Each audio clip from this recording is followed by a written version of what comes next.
সেই অর্থে কোনো ভূমিকা ছিল না এবং নতুন করে যদি রাজ্যের কিছু বক্তব্য থাকে তাহলে তাদেরকে এখানে এই মামলায় পার্টি অ্যাড হতে হবে। আর উচ্চ আদালতে ডিভিশন বেঞ্চে রাজ্য সরকারের এজি আজকে সকালে বিষয়টি মেনশন করেন বিচারপতি দেবাংশু বসাকের এজলাসে। সেখানেই তারা জান যে তারা এই রায়ে খুশি নন। বেশ কিছুটা দিক তাদের মনে হয়েছে যে এটা বিরল থেকে বিরলতম হতে পারে, সেই ব্যাখ্যা তারা করতে চান। বিচারপতি আপাতত মামলাটি দায়ের করার অনুমতি দিয়েছেন, যদিও এই মামলাটি পরবর্তী সময় বিচারপতি জয়মাল্য বাগচির ডিভিশন বেঞ্চই শুনতে পারে বলে মনে করা হচ্ছে। তার কারণ আপাতত 2 সপ্তাহের জন্য বিচারপতি জয়মাল্য বাগচির ডিভিশন বেঞ্চ না থাকার জন্যই বিচারপতি দেবাংশু বসাক আপাতত এই মামলাটি শুনবেন এবং তারপর অন্তিম নির্দেশ হতে পারে বিচারপতি জয়মাল্য বাগচি ডিভিশন দিতে পারেন। দীপ। বেশ শ্রাবন্তী, অনেক ধন্যবাদ তোমাকে।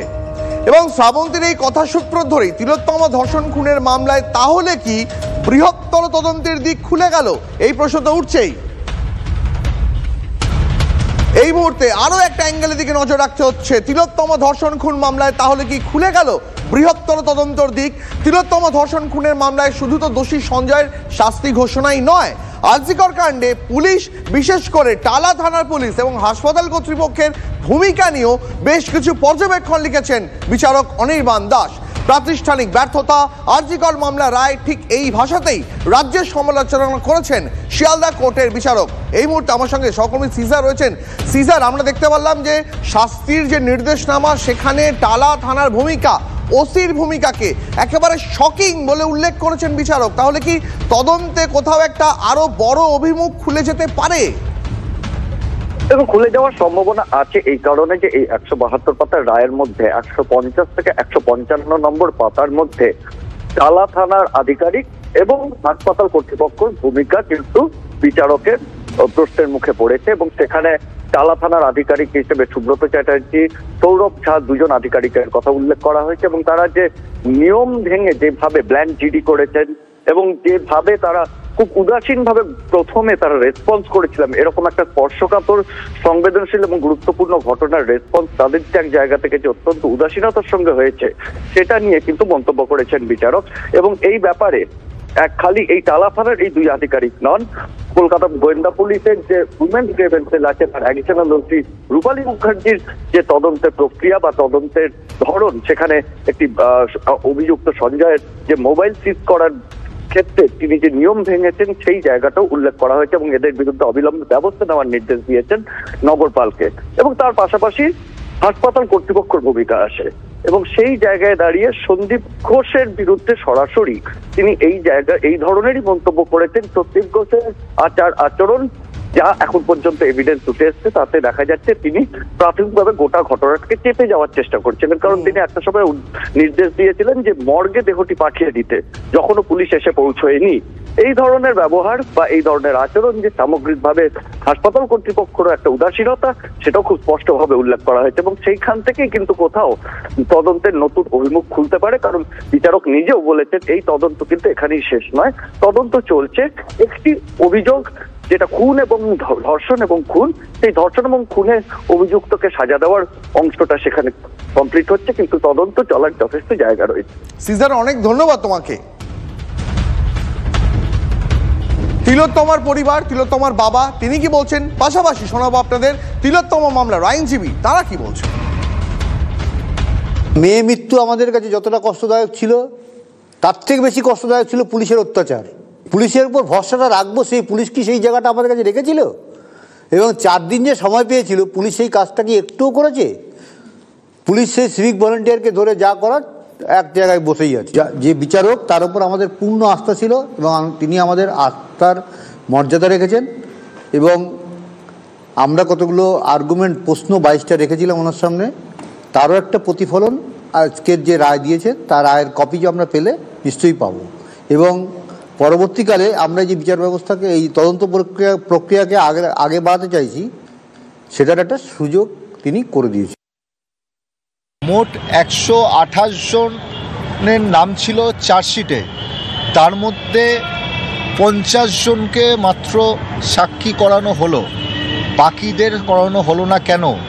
এবং বাকি আরও অনেক কিছু আসতে পারতো, বাকি সাক্ষ্যতে অনেক কিছু আসতে পারতো, বাকি ইনভেস্টিগেশনে সব কিছু সামনে যখন আসেনি। আর এখানে ওনার এই 172 পাতার জাজমেন্টে যখন ইনভেস্টিগেশনের ওপর প্রশ্ন উঠছে, হসপিটাল অথরিটির ওপর প্রশ্ন উঠছে, তো ডেফিনেটলি সেটা আরও একটা দিক খুলে দিচ্ছে আমাদের, যেটা আমরা অলরেডি অনারেবল অ্যাপেক্স সুপ্রিম কোর্টে গেছি, 22 তারিখে আমাদের হিয়ারিংয়ের জন্য আছে।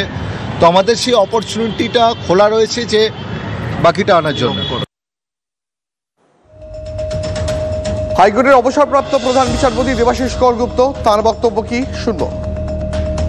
যাদের নাম উঠে এসছে তার ভিত্তিতে এই বিচার যথাযথ হয়েছে কিনা তার পরবর্তী আদালতে আবেদন জানানোর সুযোগ রয়েছে।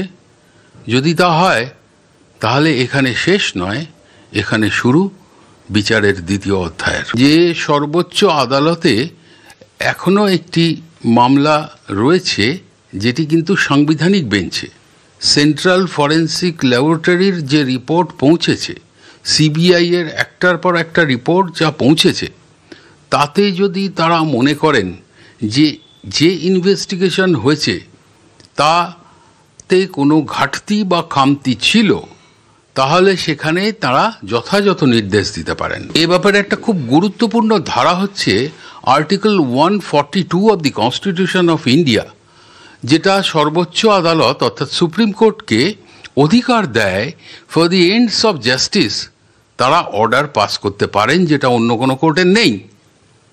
সেক্ষেত্রে কিন্তু বিষয়টা আরও গুরুত্বপূর্ণ দিকে গড়ানোর সুযোগ আছে।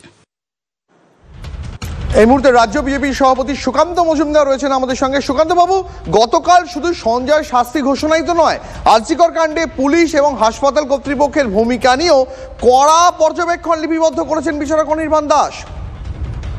একদম, এবং আমি সেটাই বলছিলাম বিভিন্ন চ্যানেলকে, এবং আপনাদেরকেও সেটা বলছি যে অবজারভেশন গুলো এসেছে, ভালো করে পড়লে পরে বোঝা যাচ্ছে যে সঞ্জয় রায়ের হয়তো যাবজ্জীবন কারাদণ্ড হয়েছে, কিন্তু সেই রায় তথ্য প্রমাণ লোপাট থেকে শুরু করে সমস্ত বিষয়ের কথা কিন্তু উল্লেখ আছে, যা আগামী দিনে অন্য একটা ওপেনিং, অন্য একটা দিক খুলে দেওয়ার, তদন্তের জন্য খুলে দেওয়ার জায়গা কিন্তু থাকছে। এবং আমার মনে হয় উচ্চ আদালত, এরপরে হাইকোর্ট হোক বা সুপ্রিম কোর্ট হোক, কারণ সুপ্রিম কোর্ট সুমোটো বিষয়টি দেখছে, স্বাভাবিকভাবে সেই অ্যাঙ্গেলে সুপ্রিম কোর্ট তদন্তকারী সংস্থাকে নির্দেশ দেবে তদন্ত করার জন্য। এবং সেই জন্য রাজ্য সরকার তাড়াহুড়ো করছে কিভাবে সঞ্জয়ের মুখটাকে যত তাড়াতাড়ি ফাঁসি দিয়ে বন্ধ করে দেওয়া যায়, কারণ সঞ্জয় যদি মুখ খুলতে শুরু করে তাহলে কিন্তু অনেকের বিপদ। সুকান্ত বাবু, তাই জন্যই কি আপনার অভিযোগ যে রাজ্য উচ্চতর আদালতে যাচ্ছে? দেখুন, আমরাও ক্যাপিটাল পানিশমেন্ট চেয়েছি, কিন্তু আমাদের কথা হচ্ছে ক্যাপিটাল পানিশমেন্ট শুধু সঞ্জয়ের কেন হবে? সঞ্জয় শুধু নয়, তার সাথে যারা জড়িত আরো আছে তাদের সকলের ক্যাপিটাল পানিশমেন্ট হওয়া দরকার। তো এবং সেই জন্যই রাজ্য সরকার চাইছে না যে সঞ্জয় মুখ খুলুক, এবং সঞ্জয় বারবার যে কথাগুলো বলেছে, এমনকি তার মুখে আমরা ডিজি পুলিশ রাজীব কুমারের নাম পর্যন্ত একবার শুনতে পেয়েছি, এবং সে পরিষ্কার বলছে যে তাকে ভয় দেখানো হচ্ছে, সে যেন মুখ না খোলে, পুলিশ থেকে বলা হয়েছে বারবার। অতএব এই কথা প্রমাণ হয়ে যাচ্ছে যে রাজ্য সরকার তাড়াহুড়ো করছে, তাড়াহুড়োটা বড্ড বেশি তাড়াহুড়ো হচ্ছে, এবং তার কারণ সম্ভবত যাতে সঞ্জয় মুখ খুলতে না পারে। আপনাকে অনেক ধন্যবাদ। কথা বলছিলাম বিজেপির রাজ্য সভাপতি সুকান্ত মজুমদারের সঙ্গে। মুখ্যমন্ত্রী মমতা বন্দ্যোপাধ্যায় তিনি গতকালই বলেছিলেন যাবজ্জীবন বা আমৃত্যু কারাদণ্ডের সাজায় তাঁর হৃদয় ব্যথিত, তিনি ক্যাপিটাল পানিশমেন্ট চান। কি বলেছিলেন গতকাল মুখ্যমন্ত্রী, শুনুন। আমরা প্রথম দিন থেকে ফাঁসির দাবি করে এসেছিলাম, এবং আজকেও আমরা সেই দাবিতে অটুট আছি। আমরা এটাই বলেছিলাম, আমাদের হাতে কেসটা থাকলে আমরা কিন্তু অনেক দিন আগেই ফাঁসির অর্ডার দিয়ে দিতে পারতাম, ফাঁসির অর্ডার করে দিতে পারতাম। আমি জানি না কিভাবে লড়াই করেছেন, কি করেছেন, কি যুক্তি। আমাদের হাত থেকে তো কেসটা ইচ্ছা করে কেড়ে নিয়ে চলে গেল। আমরা তো বলেছিলাম আমরা যদি করতে না পারি তাহলে আপনারা সিবিআইকে দিন, আমার কোনো আপত্তি নেই, কারণ আমরা চাই বিচার হোক। এই নরক বিচারদের চরমতম শাস্তি হওয়া উচিত। আই এম নট স্যাটিসফাইড, কারণ আমি ফাঁসি হলে অন্তত মনকে সান্ত্বনা দিতে পারতাম। মুখ্যমন্ত্রী মমতা বন্দ্যোপাধ্যায় কি বলেছেন শোনালাম, এবার শোনাই রাজ্যের বিরোধী দলনেতা শুভেন্দু অধিকারী তার বক্তব্য। এই রায় সমাজ, পরিবার, মানুষ কেউ খুশি নয়। আমি এই বিশ্বাস যে তদন্তকারী সংস্থা এবং পরিবার এরা উচ্চ আদালতে যাবেন। এটা মৃত্যুদণ্ড হওয়া উচিত, এবং ক্ষুধার্ত নেকড়েদের সামনে এই সব লোককে ছেড়ে দেওয়া উচিত।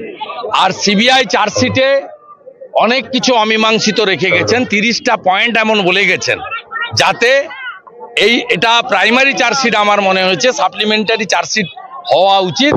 সিবিআই চার্জশিটেই অনেক কিছু বলে গেছে, এভিডেন্স ডিস্ট্রয়ের কথা বলেছে, তাদের তদন্তে নন কোঅপারেশন করার কথা রাজ্য সরকার পুলিশের বলেছেন, এবং বলেছেন এতে একাধিক ব্যক্তি জড়িত থাকার সম্ভাবনা আছে।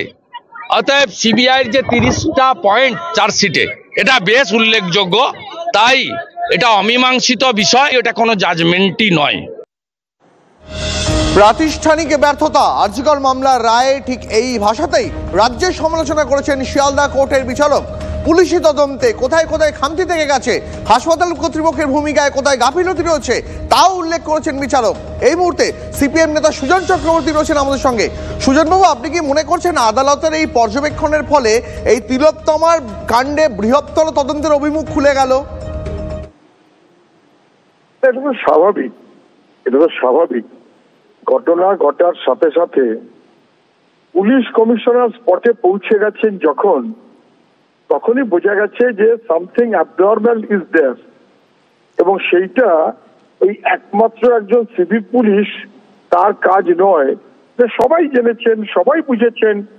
ডিসি নিজে অভিক দেখে ফরেন্সিক বিশেষজ্ঞ বলে দাগিয়ে দিয়েছেন, যেন সব ধামাচাপা দেওয়ার একটা কোথাও প্রচেষ্টা, তথ্য প্রমাণ লোপাটের প্রচেষ্টা, এটা তো একেবারে পরিষ্কার এবং স্পষ্ট। এর মধ্যে তো অনেক নতুন কিছু বুঝতে হয় তা না।